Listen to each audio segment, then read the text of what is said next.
Le lundi 19 février 1990 démarraient au PLM Alédio à Cotonou les travaux de la conférence des forces vives de la nation. L'un des symboles de cette conférence historique est la Constitution du 11 décembre 1990 qui, comme d'autres textes majeurs de la République et bien d'autres pratiques convenues depuis, connaît aujourd'hui un toilettage. Alors, que reste-t-il de ce qu'il convient d'appeler les acquis de cette conférence nationale? Effacés, améliorés ou plutôt renforcés?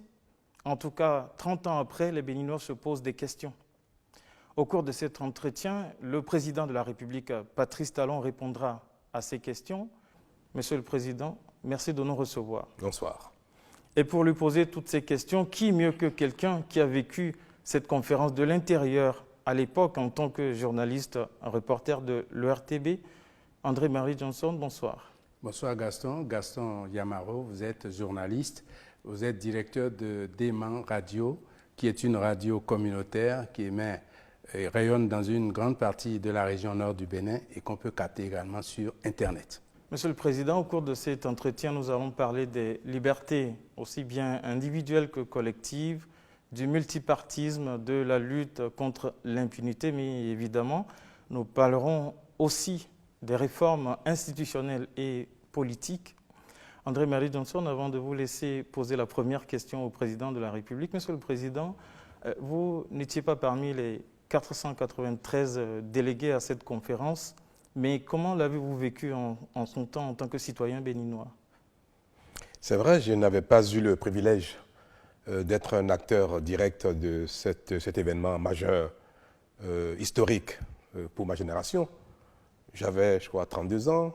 J'étais opérateur économique très concerné par la vie politique, sociale, économique de mon pays, ce qui conditionne bien évidemment mes ambitions.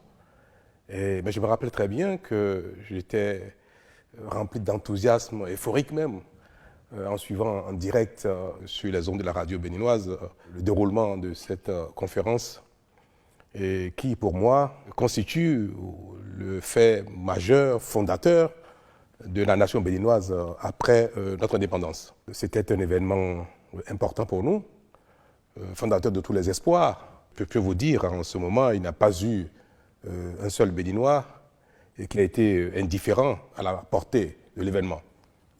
Qui d'entre nous, à l'époque, n'a pas été envahi par une fierté de vivre une mutation dans une ambiance telle, sans effusion de sang, en bonne convivialité, qui n'a pas été envahi par l'espérance de démocratie, de liberté, de développement.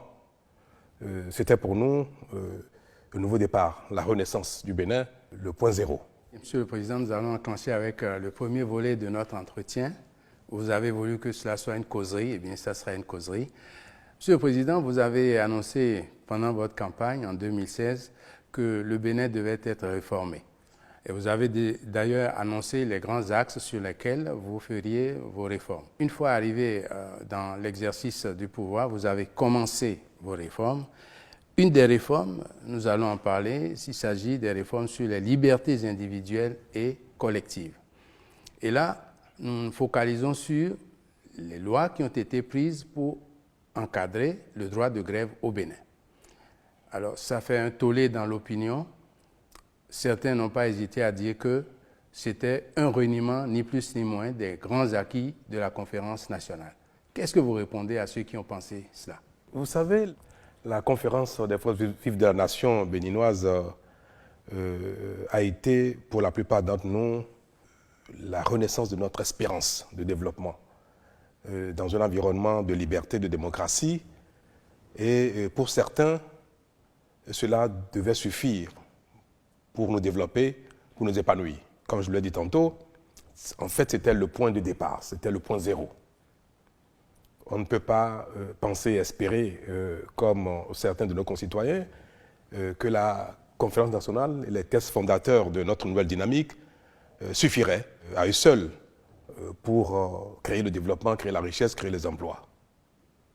Jusqu'aujourd'hui, d'ailleurs, beaucoup d'entre nous continuent de penser que les acquis de la conférence suffisent. Et en termes d'acquis, c'est notre choix politique fondamental de démocratie et l'économie libérale. Mais 30 ans sont passés. Et quand on fait le bilan de notre évolution, de ce que nous avons fait de notre pays, de ce que ce nouvel environnement nous a permis de construire, est-ce qu'on peut être fier du parcours, des résultats? Tout le monde reconnaît que nous manquons de tout. Que même les choses les plus caractéristiques de ce que nous avons été, l'école, s'est dégradée. La santé, n'en parlons plus.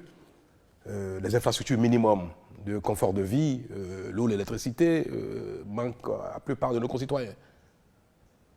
Alors, est-ce que nous restons sur cette lancée de fierté des tests qui fondent à nouveau le Bénin depuis ce temps-là? Nous refusons de diagnostiquer notre environnement pour voir qu'est-ce qui fait que le développement n'est pas au rendez-vous 30 ans après.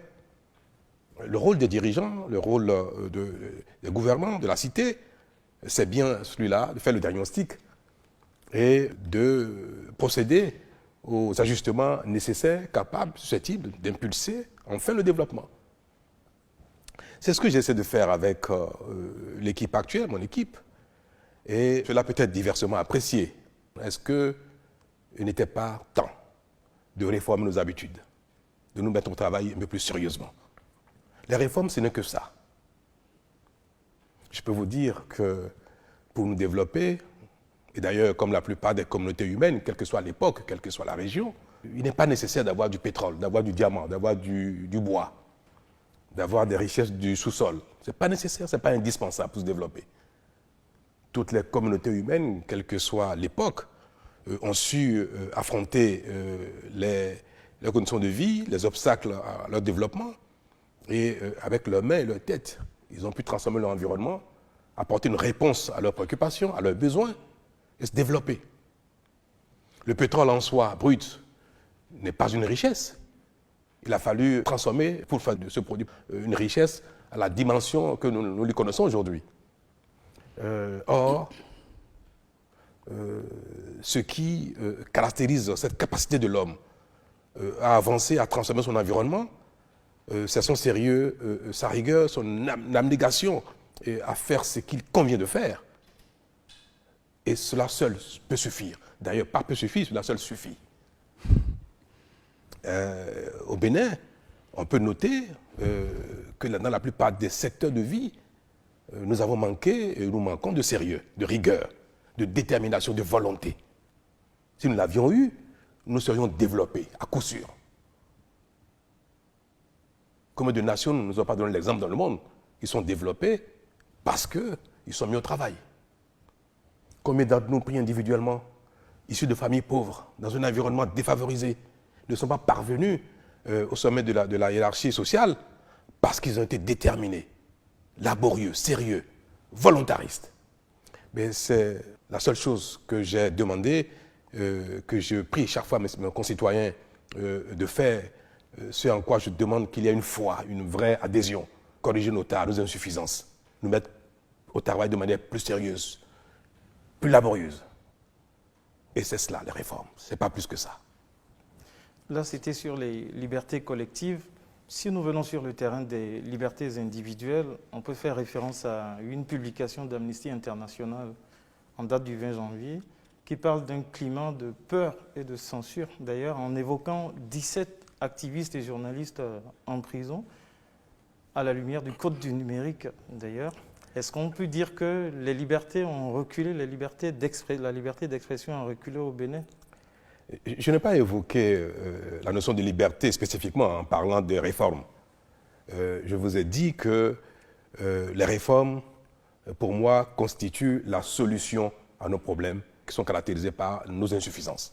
Plus particulièrement en ce qui concerne les libertés, je n'ai pas l'impression, et je ne le vois pas ici, que les réformes nous ont fait perdre notre liberté, ou la démocratie, ou la liberté tout court. Ce choix que nous avons opéré il y a 30 ans, à la satisfaction de tous les Béninois de la nation entière, sont à préserver. Et d'ailleurs, notre pays reste un pays de démocratie moderne. Les libertés ne sont pas compromises. Certaines peut-être. Et je peux vous le dire, pour moi, Et quand j'observe mon pays, j'observe la manière dont les choses évoluent, le pays change tout doucement à nos yeux, je n'ai pas l'impression que nous avons perdu la liberté de faire ce qui est permis et compatible avec l'intérêt général. On a peut-être perdu la liberté de faire impunément ce qui n'est pas compatible avec l'intérêt général ou ce qui est préjudiciable à l'intérêt général. Je pense que ça, oui. On a perdu cette liberté de faire des choses impunément. Donc vous n'observez pas ce sentiment de peur au niveau de vos compatriotes? Mais avoir la crainte de la reddition de comptes, pour moi, n'est pas quelque chose de contraire à une nation moderne, organisée, de démocratie et de liberté. Que les gens, aujourd'hui, soient convaincus et aient peur de devoir rendre compte de ce qu'ils font, pour moi, c'est une bonne chose. On peut choisir d'enfreindre les lois de la République, mais il faut être disposé à en répondre. Alors les gens ont peur de quoi? Ils ont peur de faire quelque chose qui est permis et qui est compatible avec l'intérêt général, ou ils ont peur de faire des choses interdites, des choses non compatibles avec l'intérêt général. Je veux comprendre. Non, nous parlons principalement de la liberté d'expression. Oui. On parle des journalistes en prison, on a aussi les classements de RSF qui ne sont pas en faveur du Bénin. Je n'ai jamais porté plainte pour suivi un journaliste qui ait critiqué l'action gouvernementale ou m'a critiqué ou même m'a proféré des injures. Pourtant, on le voit. Ce genre de préjudice, en tout cas en ce qui me concerne, ce n'est pas déterminant. Mais est-ce que un journaliste qui est poursuivi par un autre concitoyen pour atteinte grave à ses intérêts moraux, même matériels, et que la justice se prononce sur ce fait-là, constitue un recul des libertés? Vous savez, nous demandons à tout le monde de respecter l'intérêt général, de préserver l'intérêt individuel, la liberté d'aller et de venir de chacun. Mais est-ce que quand l'agent de police commet des choses reprochables, il ne rend pas compte de cela? Est-ce que l'instituteur qui a pris un sac de riz dans le stock de la cantine de ses enfants, aujourd'hui ne répond pas de ce qu'il fait? Pourquoi voulez-vous que parce que quelqu'un serait un journaliste, quand il porte préjudice à quelqu'un, que la personne ne porte pas plainte? Je vais vous poser une question à vous personnellement. Un journaliste est un activiste de la toile, parce qu'aujourd'hui nous confondons tout. On confond les activistes de la toile avec les journalistes, c'est devenu aujourd'hui notre réalité. Quelqu'un prend votre image, manipule l'image et vous présente dans une position compromettante, en train d'avoir donné la preuve que vous avez une relation extra-conjugale et vraiment faire de la manipulation d'image. Diffuse cela. Cela peut faire exploser votre ménage. Cela peut vous porter des préjudices irréparables.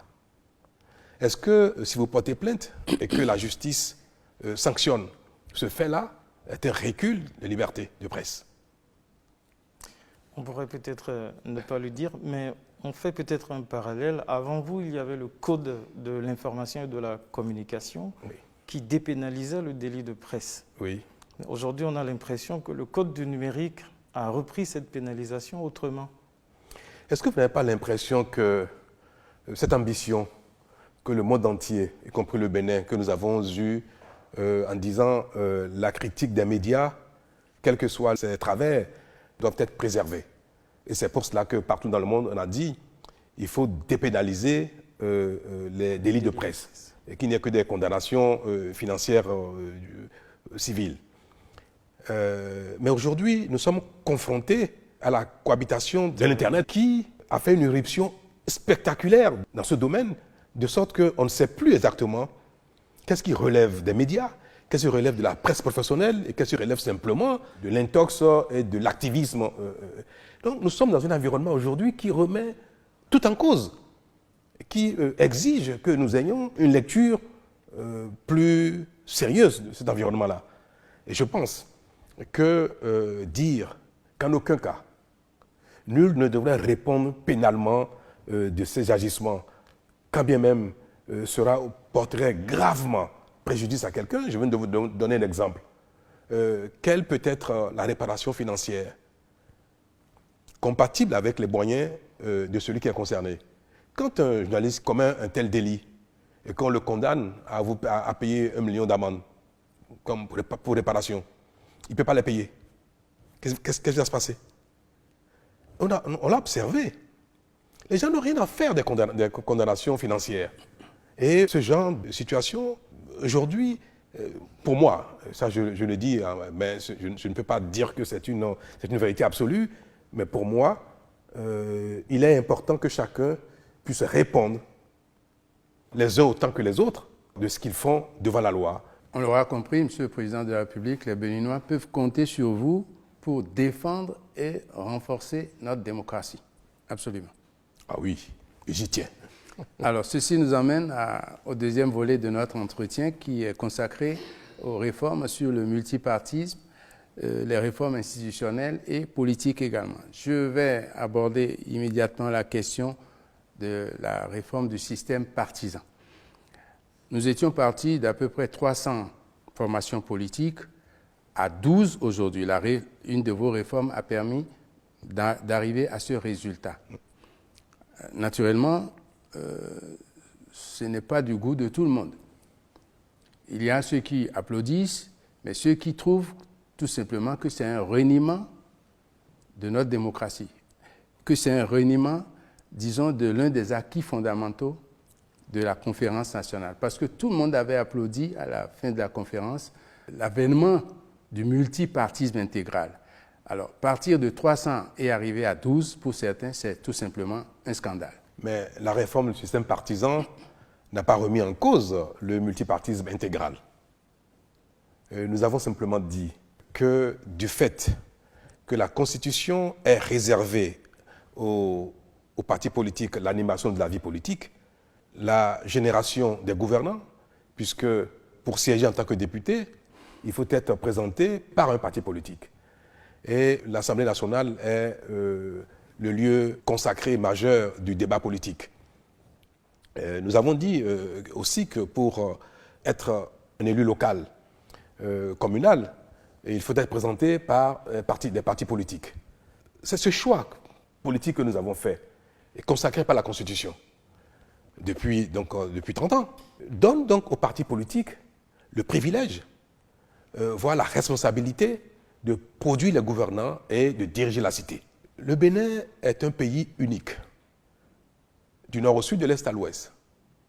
Est-ce qu'un parti politique qui a vocation à conquérir le pouvoir et l'exécuter peut être sans gêne un parti de quartier, de région, d'une ethnie? Normalement, non. Normalement, non. L'idéal pour nous, c'est que les partis aient l'envergure nationale compatible avec la responsabilité nationale qui va avec l'exercice du pouvoir. Nous avons pu constater que depuis que nous avons proclamé le multipartisme intégral, il n'y a pas eu au Bénin un seul parti politique d'envergure nationale. Alors, on croise les bras, on laisse faire ou on tente de faire quelque chose pour inciter, pour susciter la création de grands partis politiques d'envergure nationale. C'est ce que nous avons fait. C'est ce qui a été fait, ce que les acteurs politiques même ont souhaité.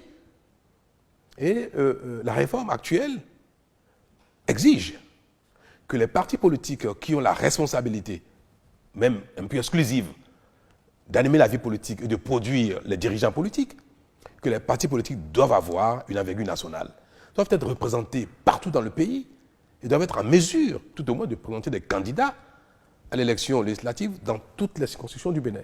Pareil pour les élus communaux.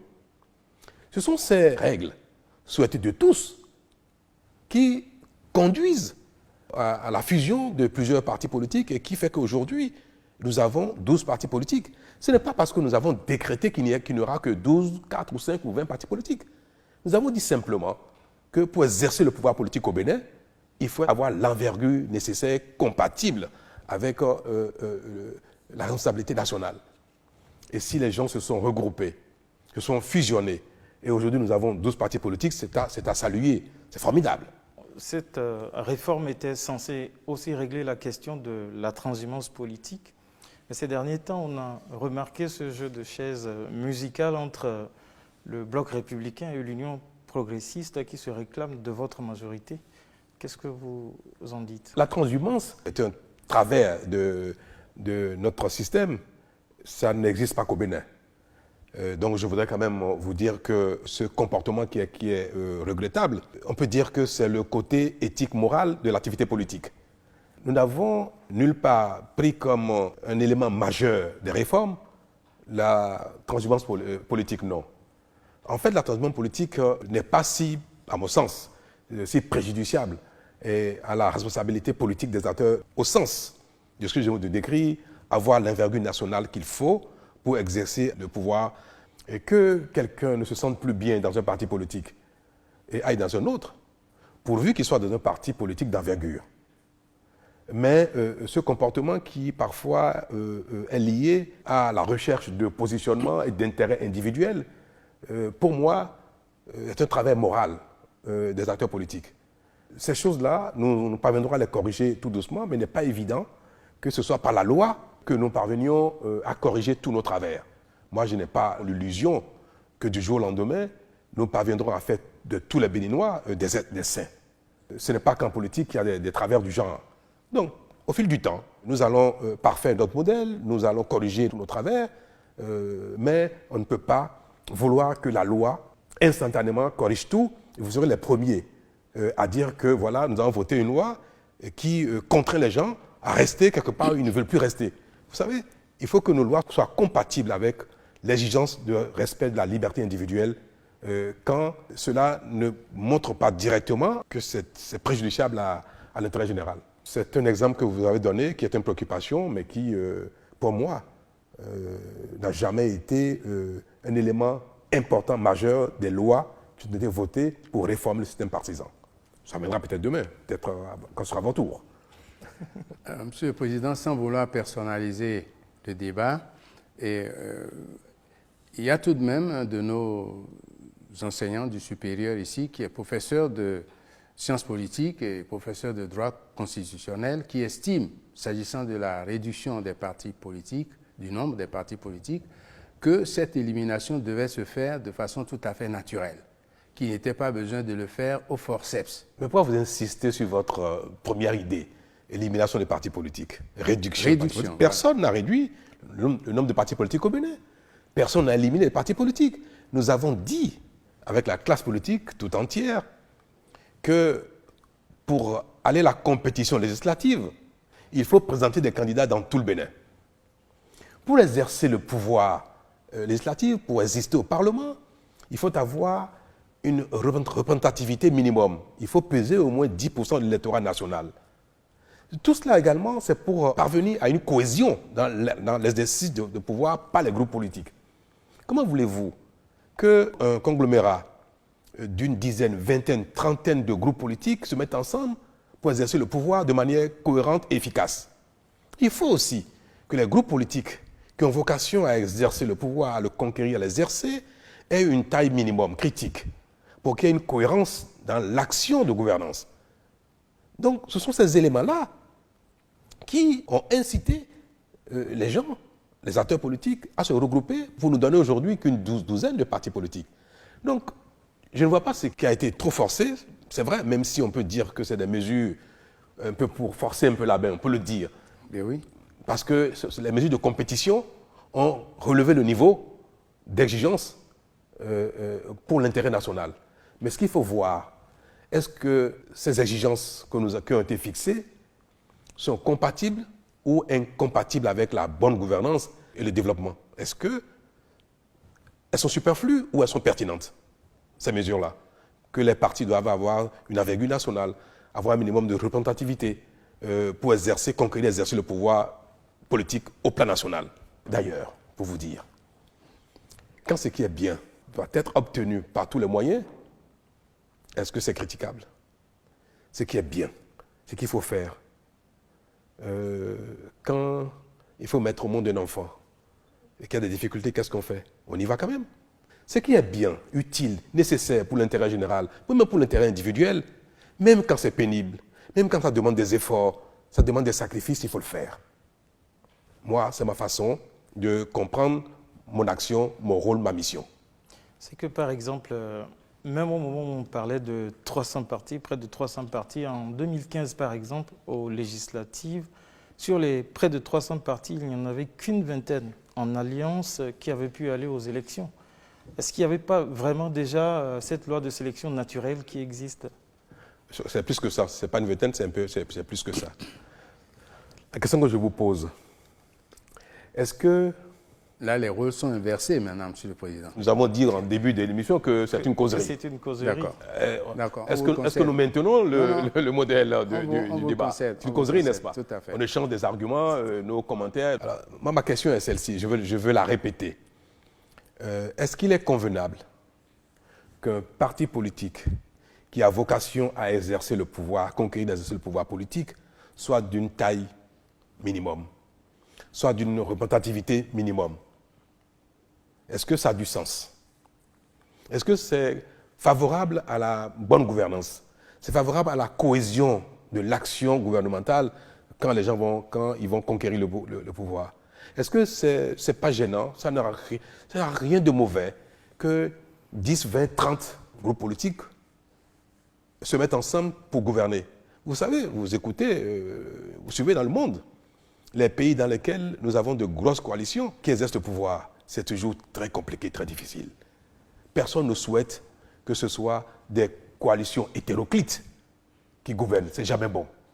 Je vais vous dire, prenez le gouvernement précédent, vous n'allez pas trouver 2, 3 ministres provenant d'un même groupe politique.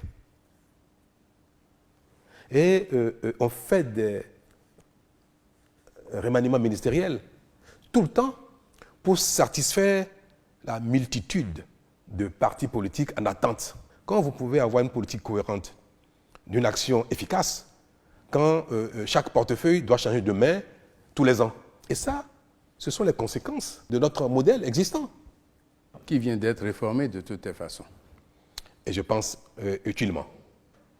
Et en tout cas, aujourd'hui, plus qu'au départ, on peut voir que beaucoup de partis ont eu cette facilité-là de se formaliser aujourd'hui. Est-ce qu'il n'y a pas aussi cette crainte-là de retomber dans ce multipartisme pléthorique qu'on était censé régler?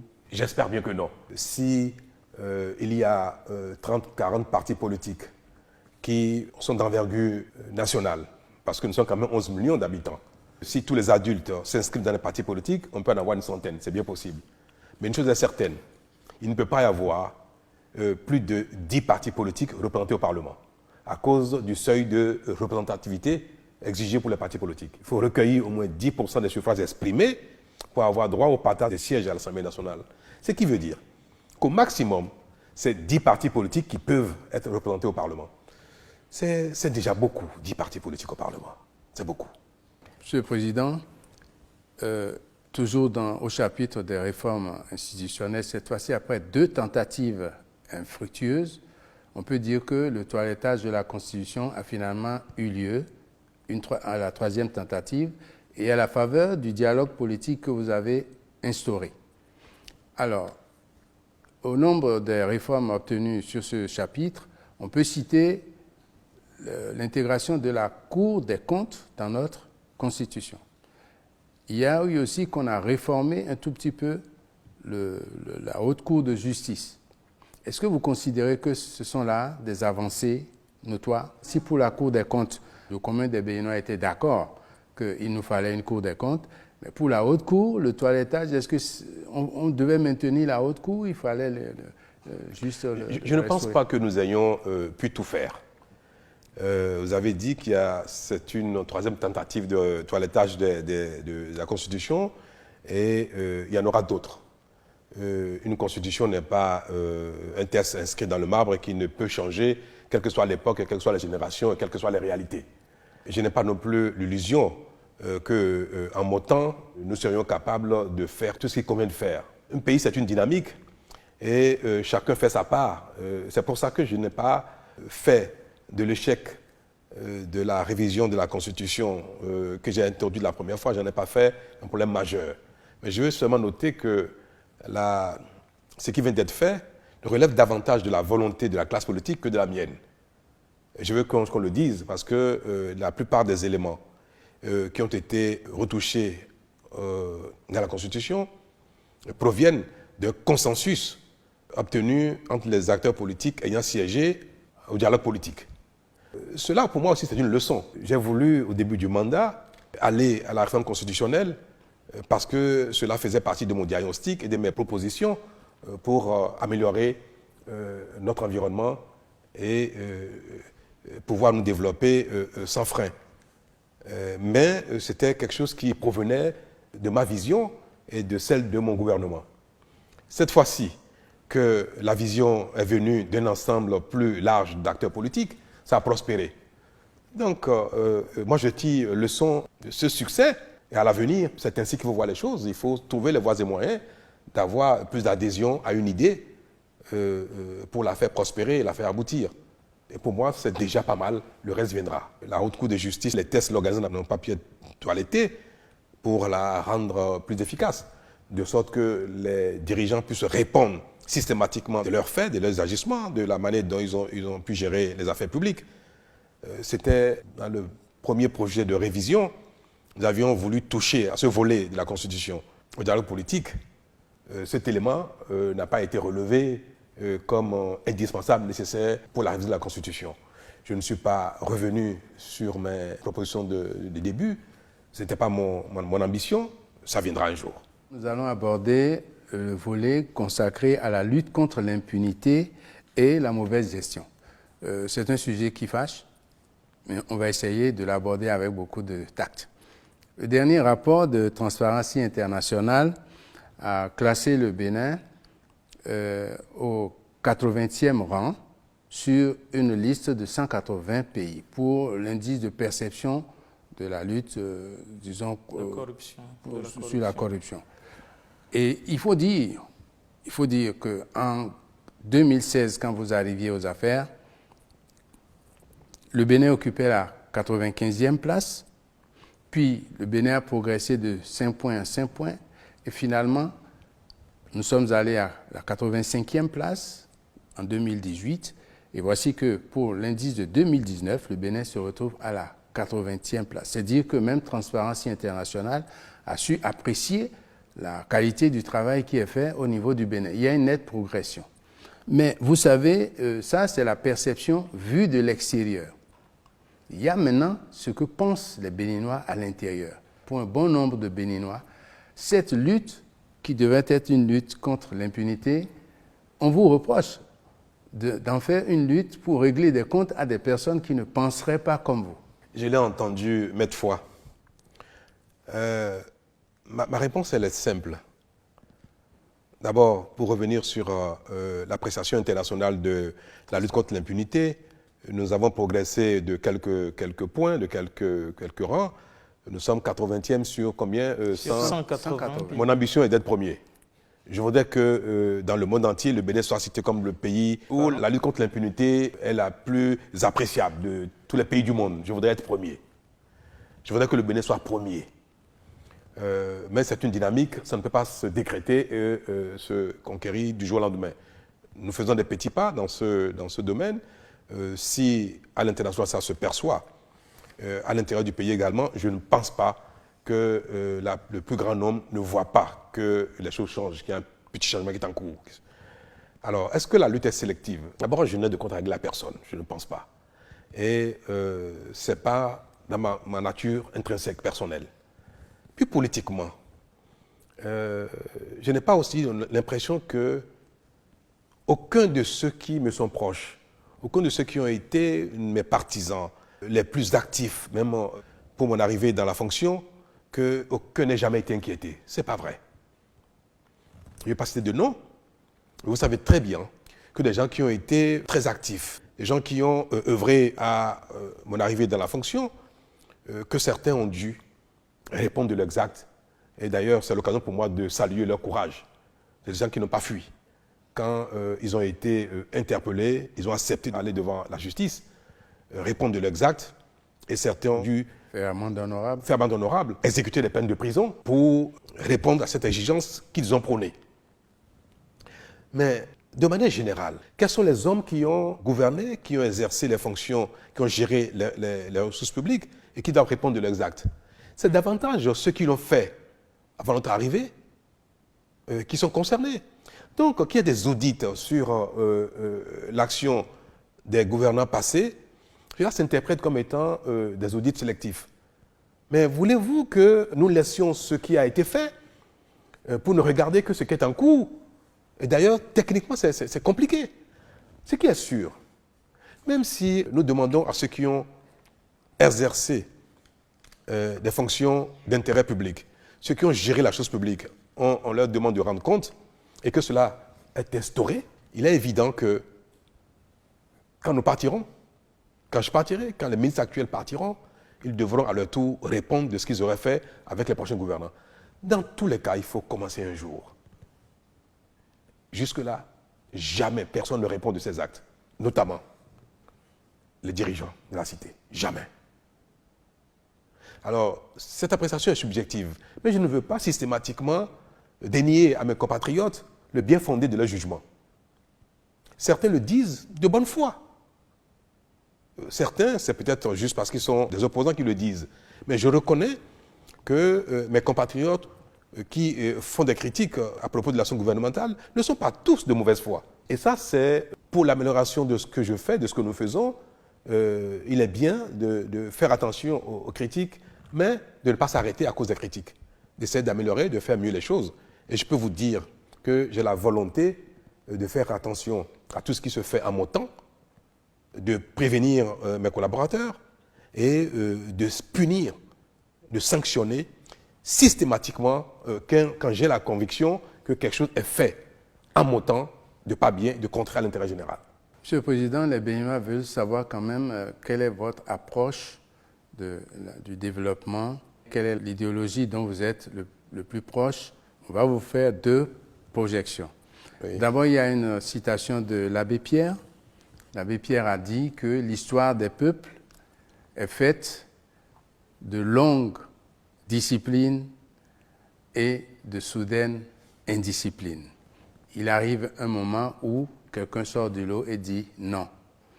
Une manière de rebattre les cartes. Ça, c'est ça qu'on a voulu interpréter au niveau africain. On a voulu prêter cette méthode à l'ancien président ghanéen Jerry Rawlings et à l'ancien président burkinabé Feu Thomas Sankara. C'est-à-dire, il a dit cette méthode révolutionnaire d'arriver, de mettre les pieds dans le plat et de mettre fin à la récréation, comme on dit.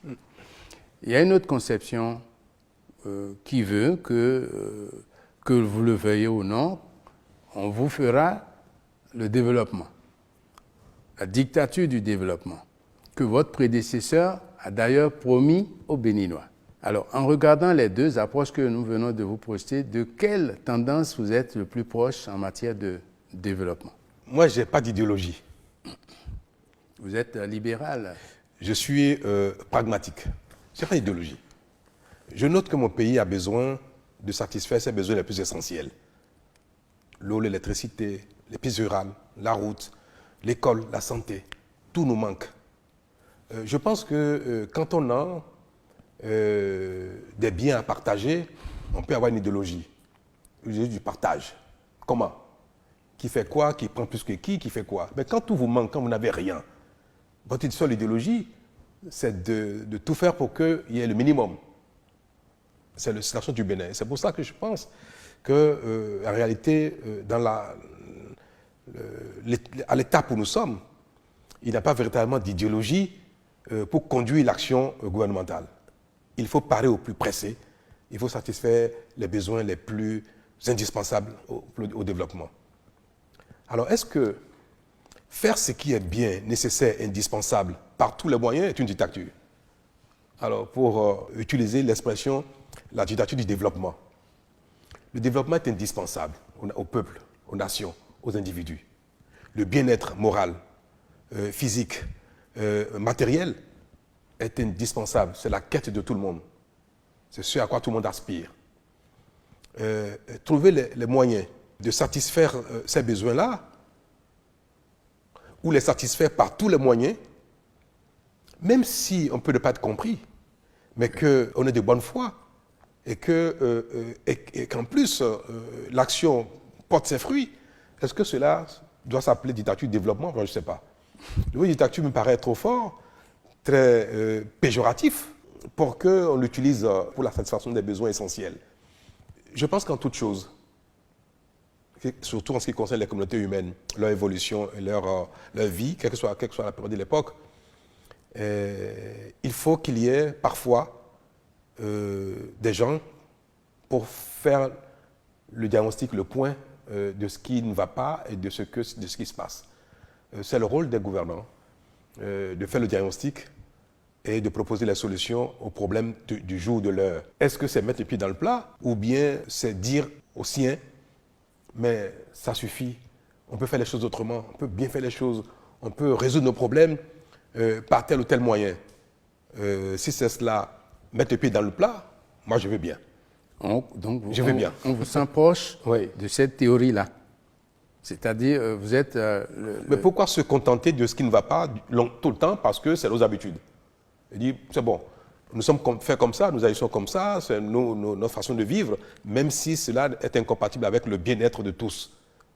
Non, si quelqu'un peut par moment dire, mais non, c'est pas bien, on peut faire autrement. C'est faux que la pauvreté est une fatalité.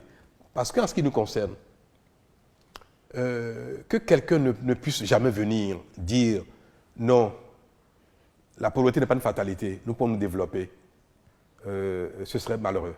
Si dans une génération, c'est un seul ou c'est plusieurs au cours d'une génération, on peut dire que cela met le pied dans le plat, je veux bien. À la différence que vous n'êtes pas un militaire, vous êtes un civil. Donc, les autres qu'on a cités pour illustrer l'exemple de l'abbé Pierre, c'était des militaires, Rollins et puis Sankara. Donc, vous êtes de civils qui met les pieds dans le plat. Si on peut résumer comme ça. Oui, il y a plusieurs façons d'interpréter la conscience des siens. Je pense que d'ailleurs, en ce qui concerne le Bénin, les Béninois ont fait la preuve qu'ils sont capables de changer leur destin, de subir les mutations. Nous l'avons fait en 90 par la conférence nationale. Et c'est ce que nous célébrons d'ailleurs. Nous disons ça fait 30 ans qu'on l'a fait. Nous avons cette faculté. C'est pour ça que je dis le Bénin est un grand peuple. Nous sommes capables, à un moment donné, de faire le bilan de notre parcours et de dire stop. On l'a fait il y a 30 ans. Nous sommes en train de le faire à nouveau. Vous dites 30 ans après, nous avons instauré la démocratie, les libertés, modèle économie libérale. Nous avons vu que nous n'avons pas été en mesure d'exploiter tout cela pour le développement. Qu'on ne s'est pas mis sérieusement au travail. On a pensé que la conférence nationale suffirait à elle seule pour créer la richesse, le développement, les emplois. On vient de constater que non, ça n'a pas suffi. Mais voilà ce qui nous a manqué. Et ça, nous avons dit, nos habitudes, nous allons les corriger. Nous allons faire plus d'efforts, nous allons faire des sacrifices. Nous allons perdre des choses, des libertés qu'on avait et qui devenaient incompatibles avec l'intérêt général. Nous étions pratiquement dans l'anarchie, qui est une forme de démocratie. Vous le savez très bien. L'anarchie est la forme de démocratie la plus avancée. Mais si l'anarchie ne sert pas le développement, on peut mettre fin à ça et dire non, que chacun reste dans le droit chemin. Le peuple béninois l'a montré dans son histoire, dans son parcours. Et ce qui se passe actuellement est l'illustration de cette capacité que nous avons à faire de la mutation pacifiquement. Yes. Aujourd'hui, ça fait 30 ans, en tout cas, que la conférence des forces vives de la nation a démarré. On remarque en tout cas aujourd'hui que la jeune génération ne connaît vraiment presque rien de cette conférence. Est-ce que le gouvernement, à l'occasion de cet anniversaire, compte peut-être éditer des documents à l'usage des élèves et étudiants, par exemple? Oui, avec le gouvernement, nous avons prévu de célébrer nos 60 années d'indépendance avec les 30 ans de la conférence nationale. Ce sont deux étapes majeures dans notre vie. Les indépendances et ce nouveau départ d'il y a 30 ans.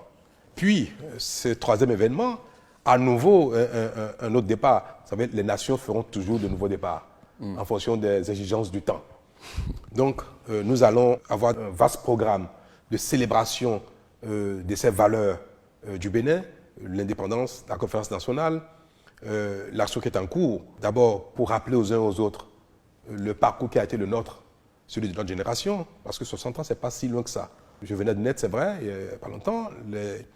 La conférence nationale, je l'ai vécue, avec, comme je vous ai dit, avec euphorie, avec enthousiasme. J'étais déjà un acteur de la place. Aujourd'hui, je suis quelque part où je voudrais montrer aux Béninois que nous avons les capacités qu'il faut, nous avons même la grâce de pouvoir agir par nous-mêmes, pacifiquement, pour changer notre destin. Nous allons donc célébrer, nous allons avoir un programme important de rappel, d'appréciation, de critique et même de célébration, pas des activités festives, pour marquer cette conjonction de l'indépendance nationale de les 60 ans et des 30 ans de notre conférence nationale.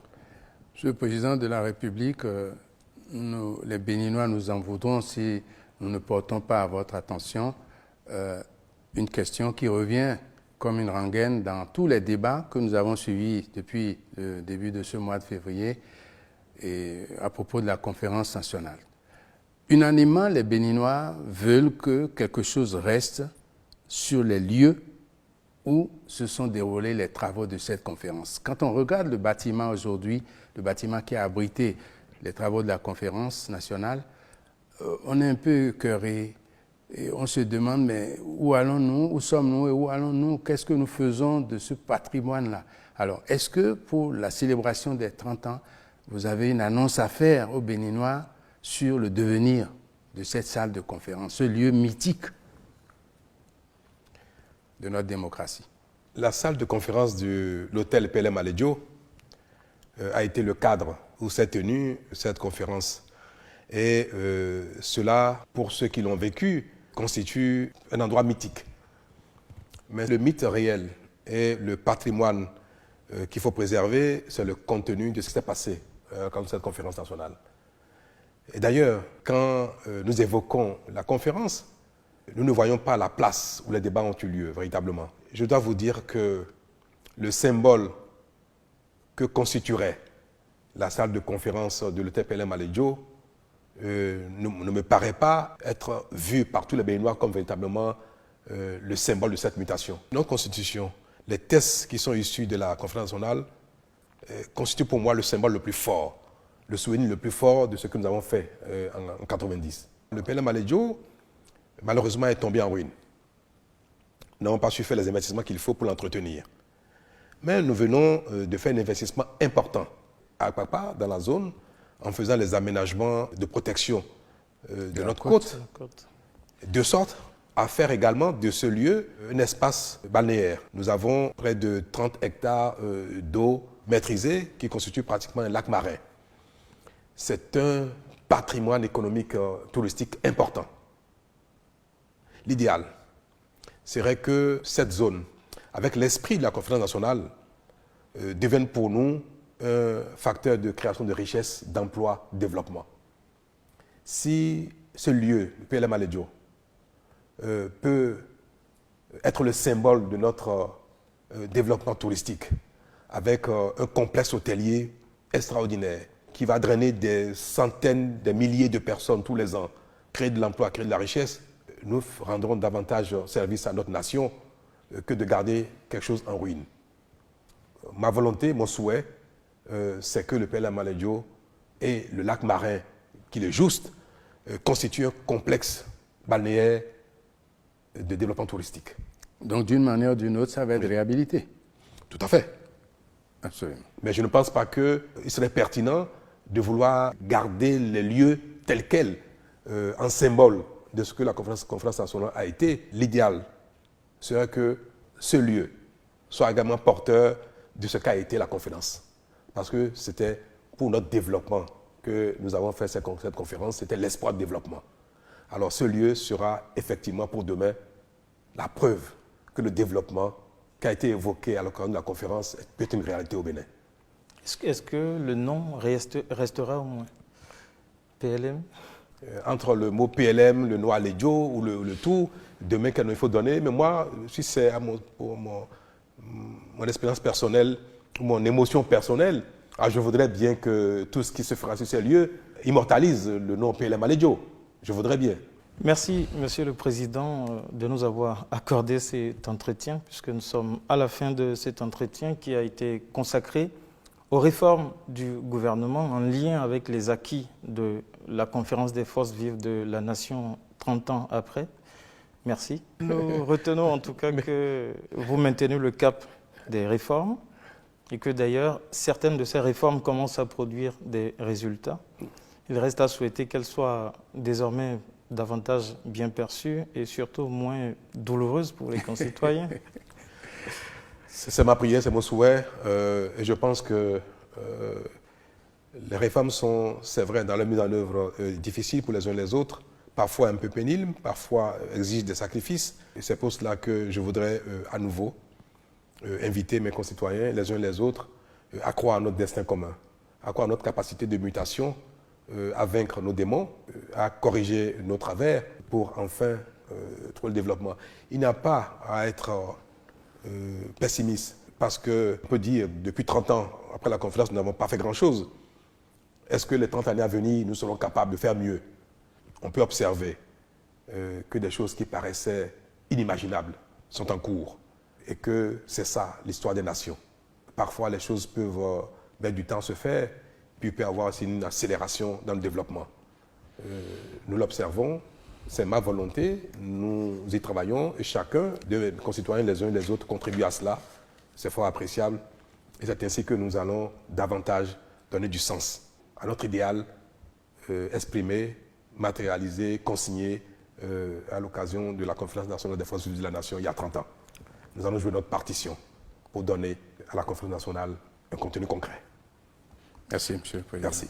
Chers téléspectateurs, ce sera donc tout pour cette émission qui recevait le président de la République, Patrice Talon, qui nous parlait de ces réformes comparées donc aux acquis de la Conférence des forces vives de la nation 30 ans après.